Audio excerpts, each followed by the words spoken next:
Chers frères et sœurs, loués soit Jésus-Christ. Amen. Célébrons aujourd'hui le 4e dimanche du temps ordinaire année A et nous méditons le livre du prophète Sophonie au chapitre 2 des versets 3, chapitre 3 des versets 12 à 13, le psaume 145 ou 146. La deuxième lecture est tirée de la première lettre de Saint Paul apôtre aux Corinthiens au chapitre 1er des versets 26 à 31 et l'évangile de Saint Matthieu au chapitre 5 des versets 1 à 12a, les béatitudes. Le livre de Sophonie nous dit: cherchez le Seigneur, vous tous pauvres de la terre, exécutez ses ordres, cherchez la justice, cherchez l'humilité. C'est les indications que nous retrouverons également dans l'Évangile. Même le psaume nous dit: bénis les pauvres en esprit. Bienheureux les pauvres en esprit. Il faut donc entrer dans une dynamique des fils de Dieu, dans une dynamique des fils qui sait qu'ils obtiennent tout du Père. Et obtenant tout du Père comme fils, il se retrouve également en train de devoir vivre cela avec ses frères. C'est pour ça que Sophonie dit: cherchez le Seigneur, vous tous pauvres de la terre. Qui se reconnaît pauvre? Qui est dans le besoin? Le riche est plein et il n'a pas besoin. Donc, les pauvres de la terre, ils doivent chercher le Seigneur pour être remplis de sa justice, pour être remplis d'humilité, pour être mis à l'abri, pour éviter le jour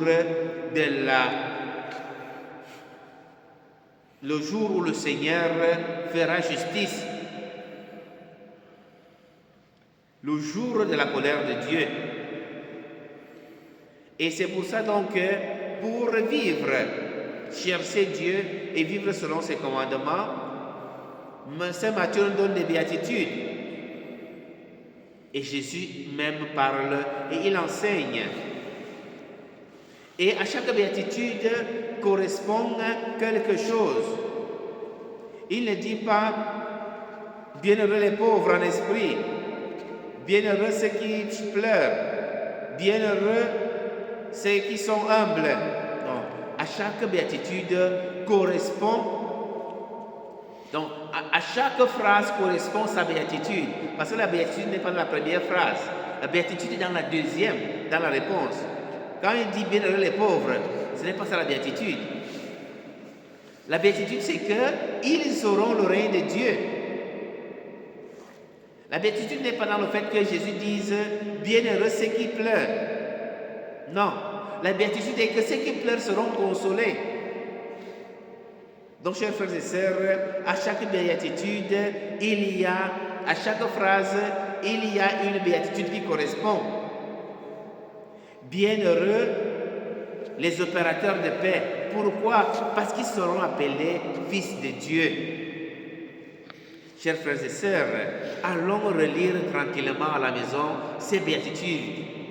Essayons de les méditer. On n'a pas forcément la force de vivre toutes les béatitudes, mais cherchons une béatitude qui nous correspond, qui nous aille, et cherchons de la vivre en profondeur.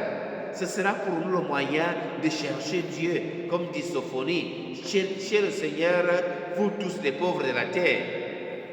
Et ce sera également le moyen pour toi de vivre cette béatitude avec tes frères. Parce que si tu as un cœur pur, bénis les cœurs purs, parce qu'ils verront Dieu. Alors si tu as un cœur pur, tu verras Dieu. Et comme tu ne vas pas vouloir voir Dieu seul, tu vas partager cette purité avec tes frères et tes sœurs. Demandons au Seigneur, chers frères et sœurs, de nous aider en ce dimanche et en toute cette semaine, de nous engager dans le chemin de la conversion, nous engager dans le chemin du travail intérieur pour correspondre non seulement aux déclarations, mais surtout à la béatitude qui correspond à chaque déclaration. Bon dimanche à tous et loué soit Jésus-Christ. Ah, jamais.